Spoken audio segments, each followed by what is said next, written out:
So good morning and welcome to Unfiltered Finance. Our show is about really anything in the finance industry. No jargon, no bullshit, just getting to the real questions and issues that come up. Today, we're fortunate to have not only somebody I'm an esteemed colleague with, Jonathan Sheppard, we're also friends.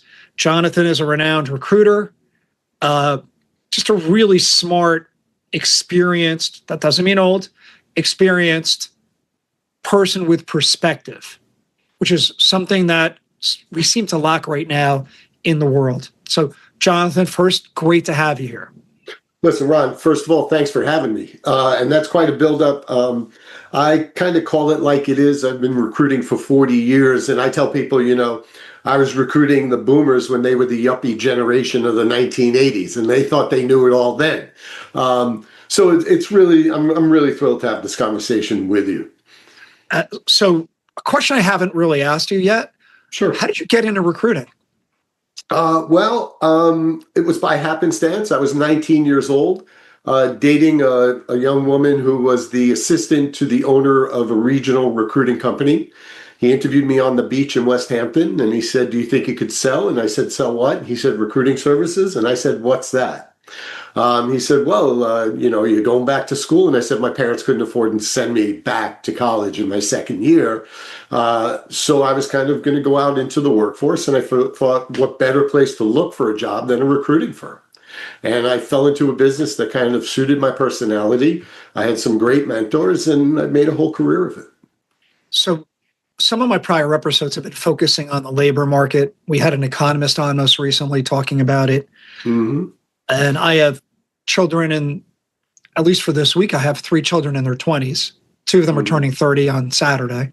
And you're still holding up good. So I'm doing okay. I'm really a very fortunate person. I have a lot of people in my life that I love and that love me back. And nothing matters more in life than family. But aside from that commercial break, so when you're speaking to candidates, what are some of the biggest mistakes people make in the interviewing process or ensuring about themselves or in selecting the job? So you have 3 avenues in which to approach this. Well, let's talk about the entire process. Number one, are you going for a job that realistically you could do? Number one, and it really comes down, I tell people with all the years of recruiting I've done, I was doing a roundtable for a bunch of managing partners of law firms, and we were talking about what I do, and one of them stood up and said, give us the top 2 things you look for in people. And I'm like, that's easy. Number 1, subject matter expertise. Number 2, good human being. So you also have to be realistic. One of the things that we were going to talk about, we were kind of going back and forth on the pre-prep for this conversation was people in their 20s, 30s, 40s, and 50s, and even those older than that. Everybody's got a different need set. Everybody's got a different level of subject matter expertise. So number 1, are you going for a job that you realistically could be considered for? It's not a wish list thing. And then number 2, what do you bring to the table? Because that's really what you're selling. It doesn't matter where you are in your career. And I tell people all the time, there's no experience like no experience. But if you have work ethic, if you have an ability to engage with others, if you have an ability to communicate well, you're going to go a lot further in the process. So as you look for a new role, it's really about looking within. I tell people, I really want to only talk to forward-thinking firms and individuals that see themselves in forward-thinking firms, trying to create an ecosystem of talented people. Doesn't matter how old they are. It's up to companies and firms to employ those people the right way. So the number 1 thing I would say to everybody that I engage, is what are you looking to do? What do you think you're qualified to do? And how do you expect to communicate that to a complete stranger? And first of all, really, really helpful and very pertinent to what I see sitting on this side of the desk when we're hiring people. It's also confidence, right? You just articulate a lot of things and being able to connect with the people you're with. You're going to be spending possibly more time with these people than other people in your life that really matter more. So I also want to like the people I work with. Yeah, from that confidence comes communication, right? what I refer to as cross-generational fluency. Are you able to connect with people throughout the organization? Because that's going to go a long way toward defining your success. You can be confident, yet be viewed as cocky. Or you could be confident, viewed as humble and hardworking. And it's probably better to be the second than the first. Oh, definitely is. But unfortunately, I've gotten tagged with people. I think I make a horrible first impression. I mean, you can validate it or not, but for those that are listening to this, I was just shaking my head. But you have Tourette's, or you agree with me? I make a horrible first impression. We talked about this over lunch. Ron Gaffner and John Sheppard, they're an acquired taste. The bottle of wine doesn't taste that good when you first open it up, but if you decant it and let it sit on the table for 45 minutes, I might have to use that going forward. Same thing with us. So yeah. So and then one of the things I've noticed in the resumes are the people that job hop like every 2 or 3 years. So how do you deal with it if it's something that's in your past? It's something that it's a generational shift. It really is. I'm the youngest of the boomers, and my generation, you had one job for 30 years or 2 jobs over 30 years. And now if you're coming out of school now, and by the time you're 10 years out of school, you haven't had 2 or 3 jobs, people want to know what's wrong with you. So some of it is the way that the marketplace looks at you. Moving from role to role is explainable as long as you are concise about it. You want to get out in front of it, all the time. You want to say, listen, I left this job because I thought I had a better opportunity. Or I was working for a senior executive or a senior attorney and they took me with them and it didn't work out. There's always a narrative. It's getting out in front of that narrative and saying, I'm leveraging everything I've done thus far to get to this interview today, to show you that I am seeking the kind of environment of stability that you guys offer. And there have been a couple of reasons why I've hopped. And if you're comfortable with those, I really feel I can apply myself to your company or firm and get to where both of us want to be. And then I tell people who sit on your side of the desk, Ron, in the hiring position is, look them in the eye. See if you believe them, right? You have to believe them. And if you believe them, then hold them to account. And what I mean by that is take that person that's job top, call it 3 or 4, and figure out what it was that they've told you that you can take away in your environment that's going to keep them from going out the door, whether it's compensation, whether it's being assigned to new matters, whether it's meeting with clients. Number one thing among the first half or the younger 2 generations is not being siloed. They don't want to do the same thing over and over again. And in large organizations, and even some mid-sized ones that are very good at what they do, they're like, well, Ron Gaffner is really good at filling out this form this way, so we're just going to continue to give him these forms. Well, that doesn't help Ron or you. So it's really about defining how far people have come, understanding we're in a little different point in time where the number of jobs that you've had out of school really should be preparing you for walking in the door at the firm you're interviewing at now. So what are how are you guiding candidates of the various decades, right? We mentioned, which I had suggested to you in advance, like the 20-somethings, the 30-somethings, the 40-somethings, and the 50s, because I have memory of those prior life experiences. And by way of example, what I'm seeing with my friends in the 50s, if you're not in a stable job and you need to leave, finding a stable job seems less and less likely, and many of them seem to go jobs every 2 or 3 years. It's a challenging environment for people of all ages, is the short answer. Yeah. One of my mantras in my recruiting, and I also do multi-generational workforce consulting for firms. I do workshops and town halls and keynotes on the multi-generational workforce. And I say, if you have boomers with vision, Gen Xers with ability, millennials with potential, and Gen Zers with drive, you have the best of all 4 generations. As a job seeker, you need to figure out where you fit in those 4.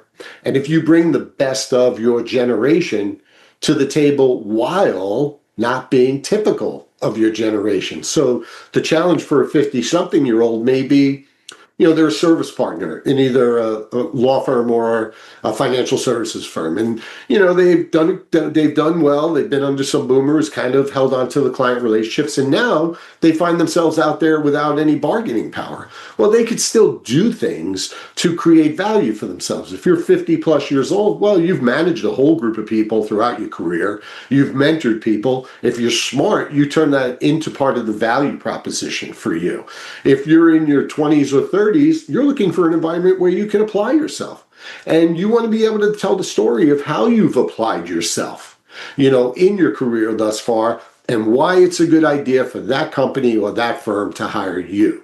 And if you're in your 40s, well, you're going up the chain of command and down the chain of command. You have a unique view. You need to show people that you've done a lot thus far, you've created a lot of revenue for companies or firms that you've worked for, but the people skills you have on both sides of the equation are the value add in you. And by creating that value in your own, I call it the narrative of your candidacy.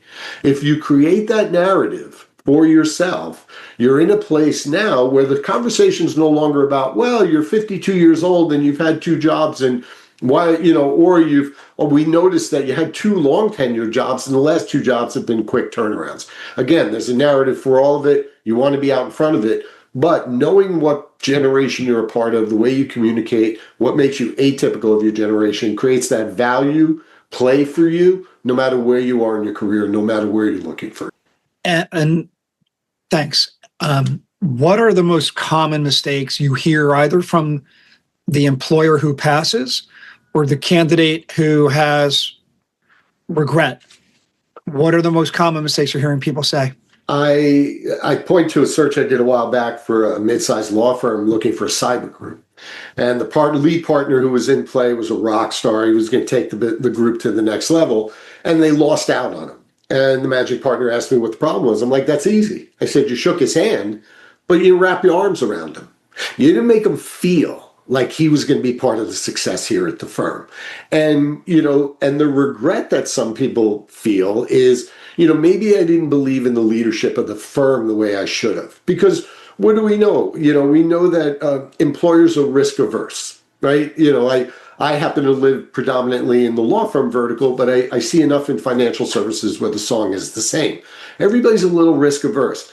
A little less entrepreneurial. Well, you got to come to the center a little bit and get to a place where you have a mutually agreed upon path forward. Because if you have a mutually agreed upon path forward, then you're not going to have any regret either taking a role or passing on a role, and you're not going to lose out on the prime candidate that you knew was good for you, but you didn't want to go the extra, whether it was financial mile or structural mile, maybe bringing them in as a co-chair or something like that. So it's really about that open communication. It takes away from that regret and also that, hey, we lost out on somebody. Yeah, the challenge I find tied to what you're saying and tied to some of the prior guidance you've given is when I've met candidates and they articulate what they plan to do, but I don't believe them. I believe that they're being honest and they believe they can, but as I'm assessing the likelihood of their abilities and in the environment in which they seek to apply these abilities, I'm now layering my judgment over it saying, I don't believe them. And so it's my job to protect them and myself and the firm by not setting them up for failure. Right.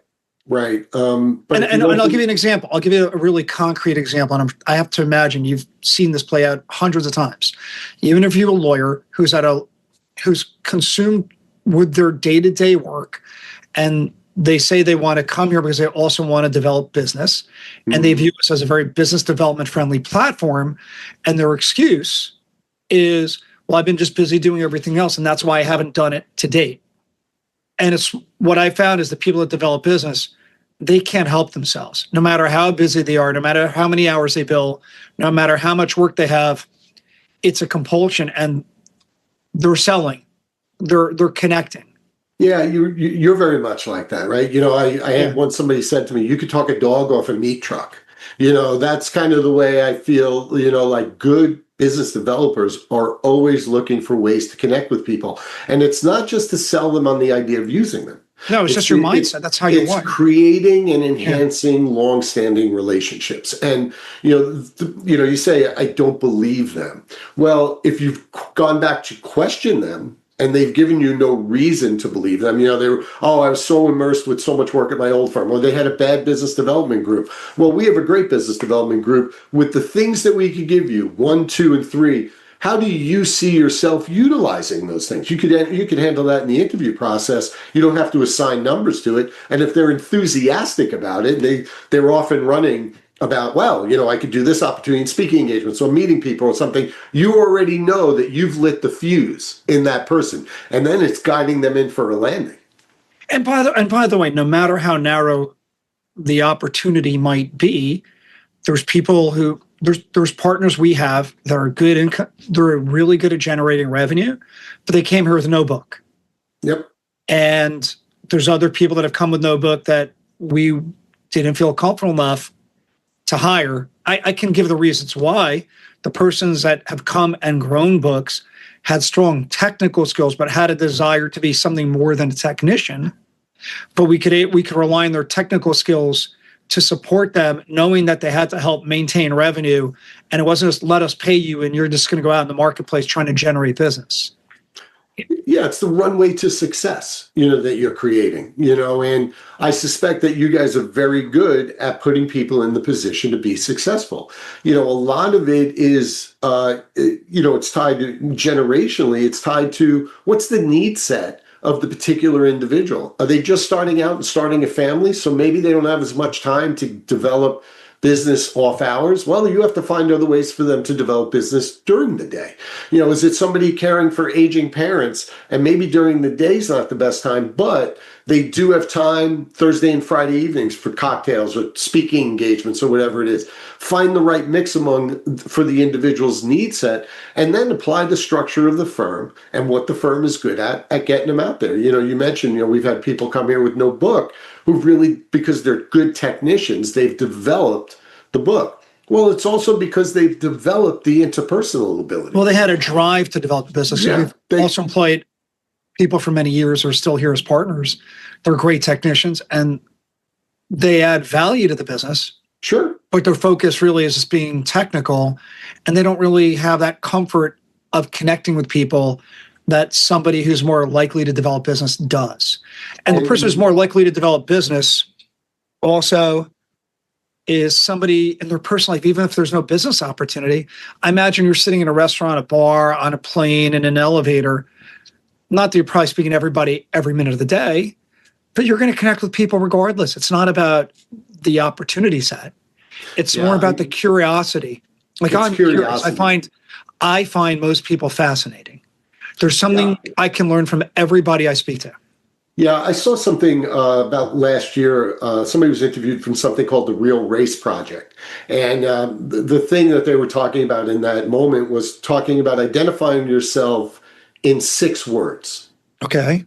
Mine is interested in people different than me. And that cuts across age, race, gender, sexual orientation, whatever it is. So if you just take that approach, you'll eventually run into enough people that interest you, that you want to take the time to get to know. And maybe then you start talking about a business relationship, business development. And one of the things, we talk about being a good technician. I worked for somebody in the late 80s who said to me, I'm not looking for you to be all things to all people or be a cookie cutter of the way we sell our business. Go out and find enough people that like you for you, and we'll do plenty of business with them. And that's the advice I would give to any firm who's got a boatload of really good technicians that are sitting in the corner, doing their thing. You could even still get those people out there to find other technician-oriented individuals that, who are the buyer of your service, and connect with them. We live in a time now that there's a lot more transparency in that. So flipping the script now from an employer's standpoint, how do you guide, whether it's law firms or financial service industry businesses, how do you guide them? What do you say to them? How do you help them assess their hiring needs? How do I go about embracing them, not just shaking their hand? Give us some golden ideas that you share with them. Yeah, I tell every firm that I work with, I'm a storyteller. And, You have to tell the right story to the marketplace. And it's different for every role. One of the biggest frustrations I hear from leaders is, oh, we got to pat everybody on the back all the time. Well, you know what the answer to that is? Yes, you do. Because if you don't, somebody else is going to come along and pat them on the back. And I'm not talking about some millennial or Gen Zer. I'm talking about some boomer or Gen Xer who just wants to be seen in a given day. And creating an environment where people are seen and heard, micro stuff, really small stuff goes a long way. Knowing the job description and the job path. It's not just associate to partner in the law firm space. It's what does the work look like? What does the client contact look like? Am I furthering my career? I tell people, Ron, you're writing a book and you want to write the next best chapter of the book. And depending on the firm or company you work for, it's up to them to create a chapter that you want to kind of hang in at for quite a while. So I think for firms especially, it's about telling that good story, giving people a career path, and then giving them an environment where they can thrive, even if it's a new idea to you. So I've read something that combines the employee and the employer mindset. And the stat might be wrong. So if I'm wrong on the stat and you know better, please correct me. But I thought the stat was 1/3 of lateral partners leave or fail with their job within 3 years. Interesting. So any sense of what, because that seems like a high failure rate, especially the law firms and financial institutions really vetting the candidates. Yeah, when you see things like that, one in in 3 years, that's skewed. It's skewed nationally. It's skewed by big law and really tiny. You could look into locally what it really looks like if you wanted to do a deeper dive. I'm sure AI would be able to give us some answers on that. It's probably a little higher. But at the end of the day, it's what are you doing in your particular environment to not look at those numbers? Again, be atypical. You don't necessarily have to follow the trend. And if somebody comes to you, but I was just trying to figure out if you had any sense of why people fail out. I think people fail out because they miscommunicate their ability to bring business, or the firm miscommunicates the runway for them to get to a certain point in their business development. Everybody is, trying to vet the numbers and everything like that. At the end of the day, you can only vet it so much. You can only speak to so many clients. And then one of the biggest mistakes that everybody makes, because people fail out quickly, is you onboard somebody and then you let go of their hand. And they're gone. They were just off and running, doing their thing. And maybe you don't check in with them until 6 months or 12 months down the road. You need to be a little bit tighter on that, because if you're bringing in the right people, you're not going to have them fail as often. You're still going to make bad decisions once in a while. I tell people, both myself in my recruiting and you in running a firm, you're only meeting people for a finite period of time during the process. And you can do all the work you could possibly do, but there are going to be some people that kind of get through your system and process, and maybe they bring the numbers down, and maybe they fail out in 18 months instead of 3 years. But if you're doing it all on an ongoing basis the right way, you'll minimize that. And what's the average runway, speaking of runway, that lateral partners who originate business generally have to bring in business to any firm that hires them? I think we're in a 24-month runway right now, a 2-year runway. I think a lot of firms want an 18-month runway. They want to know quicker. But I think what the pandemic did was kind of, hit the brakes for everybody a little bit and say, listen, depending on one of the things I see in, for example, high stakes litigation, you could have a guy or a woman who's a litigator who has 3 great years in a row, and then year 4, not as much. And you're thinking about year 4 because you're thinking year 5, 6, and 7 with you are going to look more like year 4. Well, why do you think that? Because you haven't built the case why years 1, 2, and 3, and what that person's address book, Rolodex, contacts, what circles do they run in, what repeatable clients do they have. You're not looking at the biggest picture. You're looking at a very finite period of time. And because you're risk averse, you're looking at year 4 instead of years 1 through 3. How's AI affecting the recruiting industry, either as a recruiter, either as a candidate, or as an employer? Well, as a recruiter, I get things every day from people who want to help me with AI and, products and this and that. Oh, And, we're all getting those emails. yeah, I get and them. it's misspelled. One company called Dear me Mr. Jonah. Jonathan. Yeah, dear Yeah, it Mr. was Jonathan, we'd like to. Jona, Jonah Sheppard or something like that. Uh, so for AI in my world, I use it. I'll do it for research on certain things and stuff, but I'll always apply, my own spin to it. For employee, for people looking for work and people interviewing people, I tell them people looking for work, if you're having an AI assisted resume generated or deal sheet, you better look at that and you better be able to translate it to you. Number one, and the same thing in a law firm hiring people. Like you could have the greatest job description in the world, but if it's not based in the reality of your firm, just because ChatGPT or some other AI platform spit it out and you think it's comprehensive. Well, that doesn't work either. So what AI is doing, people talk to me, well, it's a tool, it's a great tool. And you and I had this conversation a while back when we had lunch. I don't view it as a tool. I tell everybody, view AI as your newest employee. Because if you view AI as your newest employee, and that includes in your job search, then you're going to manage that employee differently depending on where you are in your career or where you are in the stack, in the interview process. And if you do it that way, it's a clearer representation view. The other thing that I would encourage everybody to do would be a prompt that I found recently that begins with, be my ruthless mentor. And rip apart everything you see and give me suggestions and all that. If you use AI in a contrarian view, then you're ahead of the game because AI is like your mom. It's always going to tell you what you want to hear. But are you seeing how that AI is modifying the number of applicants law firms are seeking or the types of applicants or less junior lawyers, provided you even work with juniors versus lateral partners only? What I see is that law firms are in a race to scoop up what we'll call associate training type work, low hanging fruit type of work. So they're utilizing AI for that. They're utilizing it for systems, operations, and the like. What I'm seeing among everyone is the misuse of AI because what they'll say is we only want to see this many people from this school and this and that. And then, for example, a big law firm that I was engaged with said we can't get our associates to come, our first years to come to work, and they don't have any personality when they do. I'm like, well, that's your fault. Number one, you're not creating an environment where the partners are here so they can meet them and learn from them and all that. And number two, I had one law firm client who said, we don't want to interview any more 4.0s. We want to know that they went to a keg party. We want to know that they were dating in law school and in college because we want to see they have the interpersonal skills. And that goes back, to business development and also engagement within the firm. So AI is not really defining things. It's giving a lot of suggestions to people that they think is the future. And all it is, again, is your latest employee giving their opinion.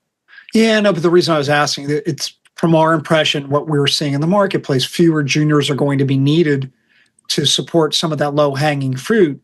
Right. But then the conundrum is, how do you then have enough people get enough training and life experience and work experience to matriculate to the partner that's had the opportunity to drink the Kool-Aid, knows how the Kool-Aid is made, and now it's out there selling the Kool-Aid? Quite the conundrum, time. Right? Yes. Quite the conundrum. Yeah. Well, I mean, I have a business idea. We can talk offline on how to fix that one, but it wouldn't be the practice of law in the traditional sense. Well, I think what people have to understand is that, you're only going to get what you put into the system. And right now we're living in a time where, there's a whole bunch of work that's going away and is no longer trainable work for young associates. Well, you got to figure out other things, right? You got to find other ways to train them. You got to get them in the door so they can matriculate. But it's not going to change, the fact that you're running out of lawyers or you're running out of investment bankers because as the two older generations age out, the two younger generations, there just aren't as many of them in the marketplace. So why not embrace the ones that you used to kind of train in one way with some new ways to get trained? Or are you feeding people from another industry? Maybe somebody went from law school to in-house And instead of recruiting them as a 2L, you recruited them 2 years out of law school. And maybe they have a skill set that they've gained in-house as an associate general counsel or somebody in the legal stack that now applies to a specific practice in your firm. It's going to change going forward. So what are the questions when you're just hanging out? You're on a boat, you're somewhere, it's not work related, and people find out you're a recruiter. What are the most common questions you get asked? Can you find me a job? Okay. Which tells you how unhappy people are with their current circumstance, no matter what they're doing, and they all think the grass is greener. The second thing is when they find out I, work predominantly in the law firm and a little bit in the financial services space, is where do you think that business is going? And I'm like, the business is going up, up, up.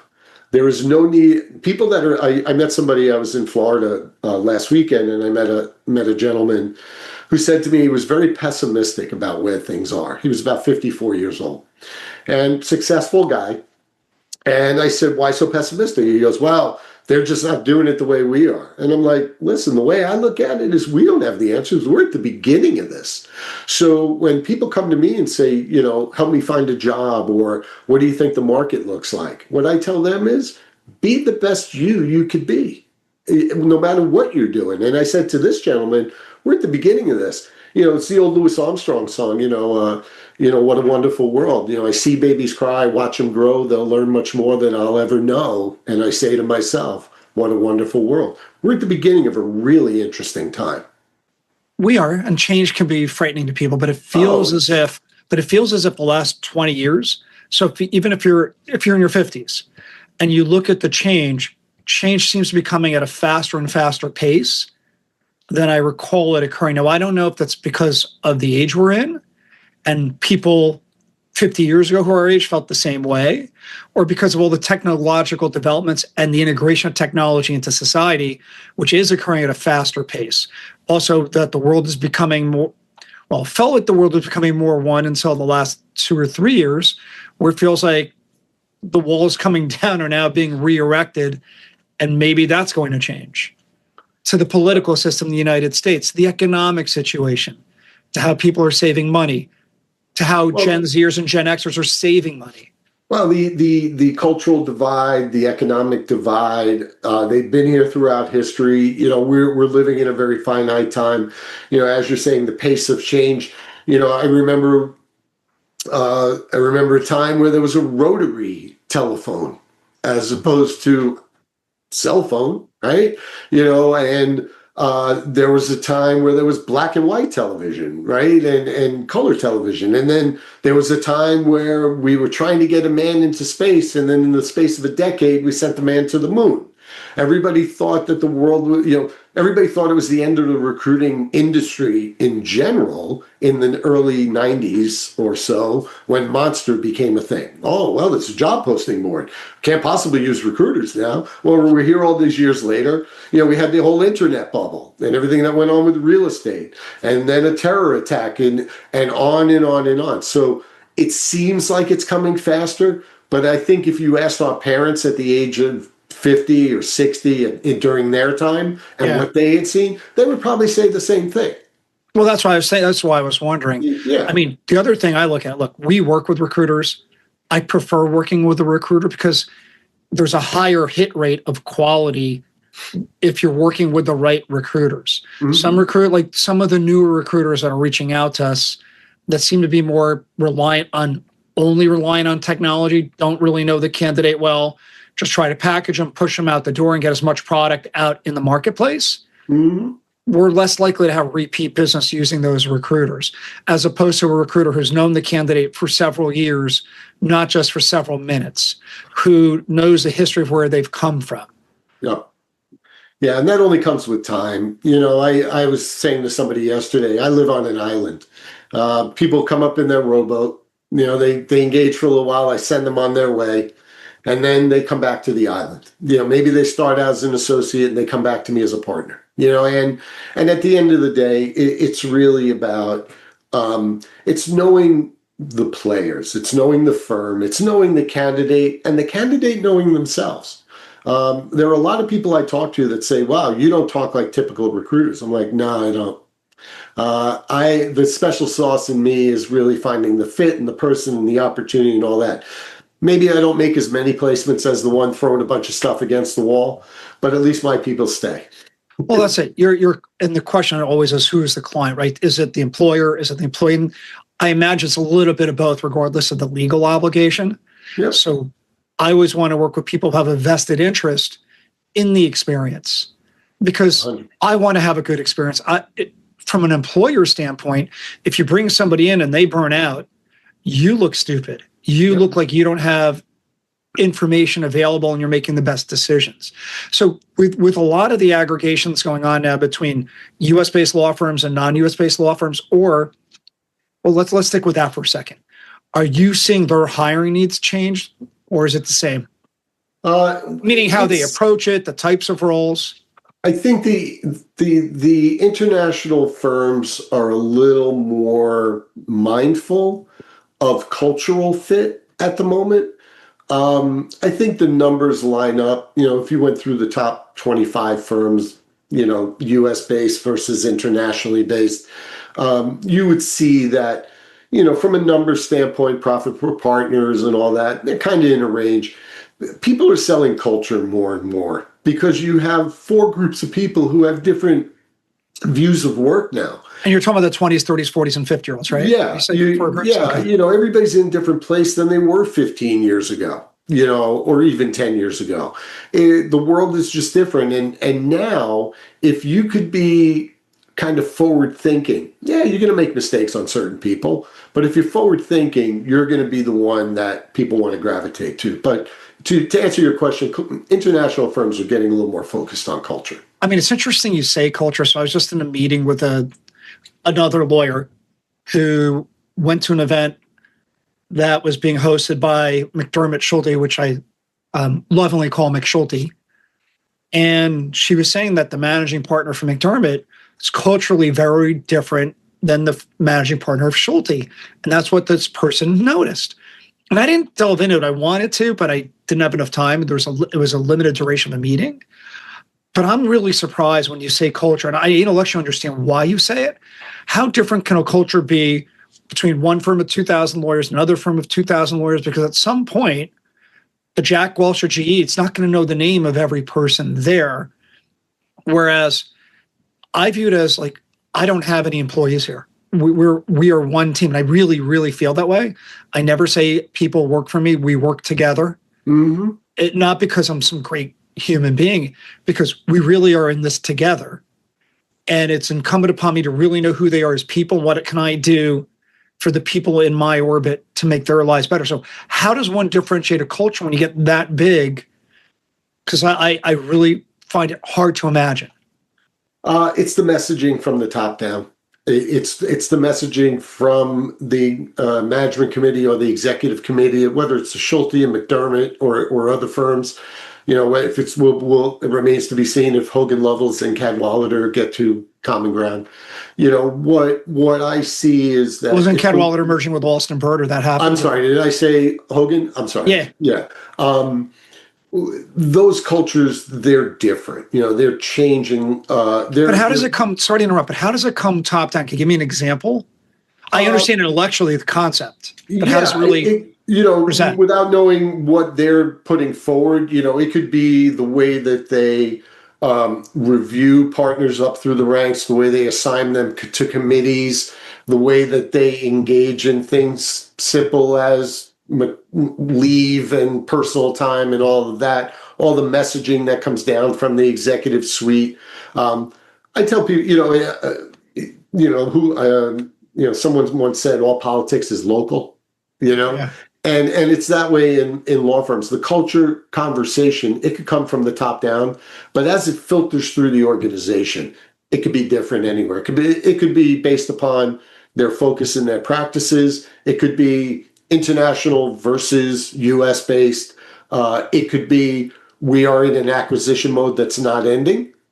Or it could be we're in a mode where we haven't told the world this yet, but we're going to be getting rid of some redundancies. And how those things are handled internally, first from the top into the practice groups, into the structure, the reporting structure of those practice groups is what feeds culture on a macro basis.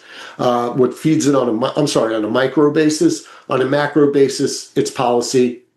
It's policy driven.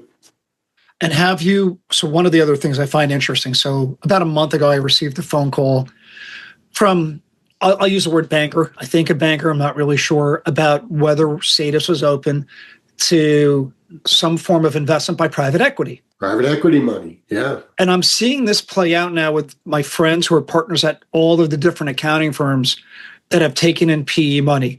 And by the way, it's different for the 60-year-old and the 50-year-old and the 40-year-old. They're having different experiences. Have you been working with any firms yet? Because I know it's really early days still that have taken in PE money, or any thoughts on it? Because you talk about culture, and I will tell you my experience, which I'm human, so it's not totality. Once you take in PE money, your culture is changing whether you like it or not. Oh, it's gone. Your culture is gone. You're taking. So are you seeing it with law firms? I'm not seeing it yet. I will not be surprised to see it in the next 24 to 36 months. Because the barrier to entry is no longer all that high. There's so much money out there that private equity firms are just looking for places to park cash, because they can apply what they do to any business because they don't care about. Well, their model's the same. PE, we invest.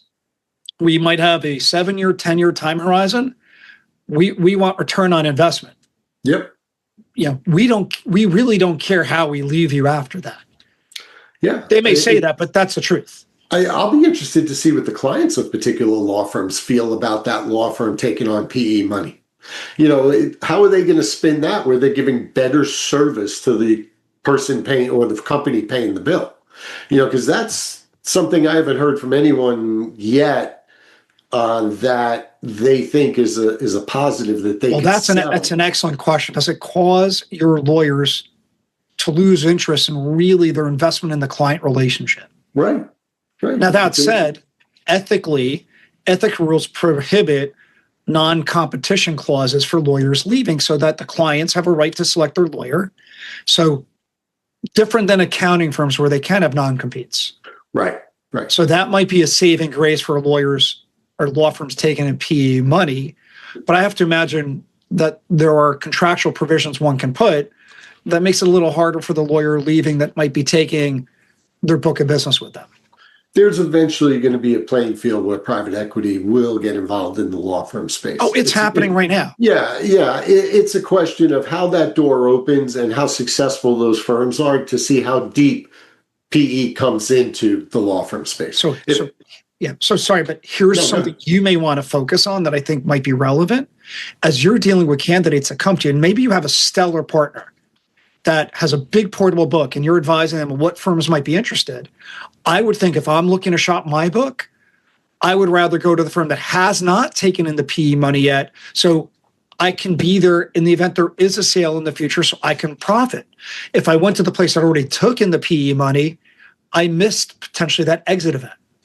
Yeah, you're hitching your wagon to a different group of people. If the PE money's already in the door, then you're aware that the metrics by which you're measured are A, going to be accelerated, and B, be changing more so than in a non-private equity situation.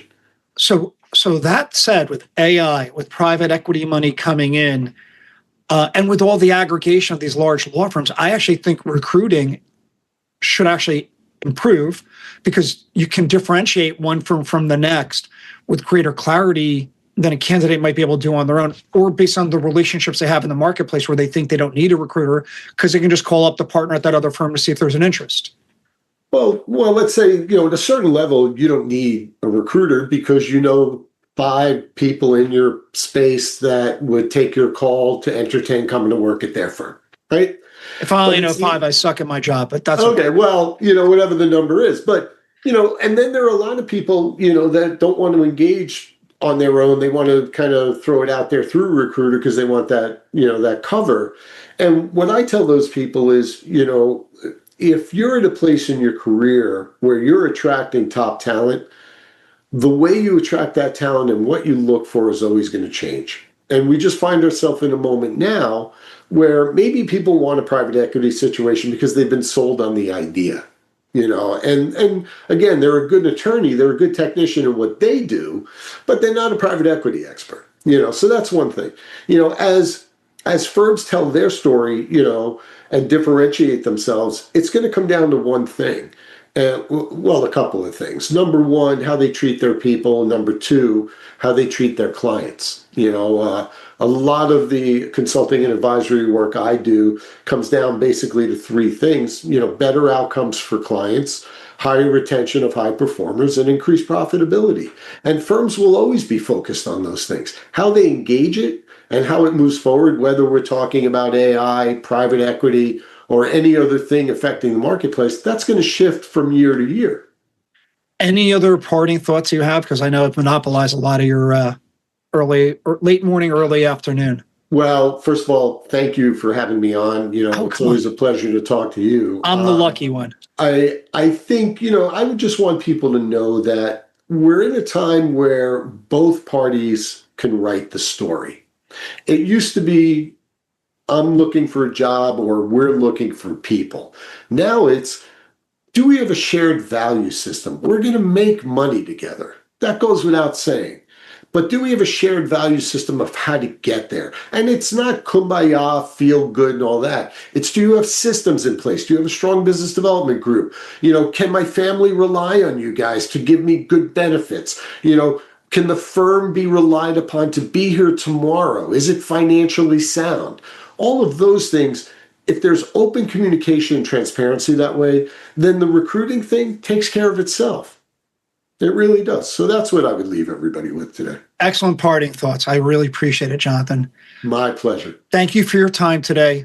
As always, you delivered. So I'm appreciative of it. I hope the audience is appreciative of it. And I look forward to continuing our conversation both offline and maybe online again somewhere else. Thanks so much, Ron. Appreciate it.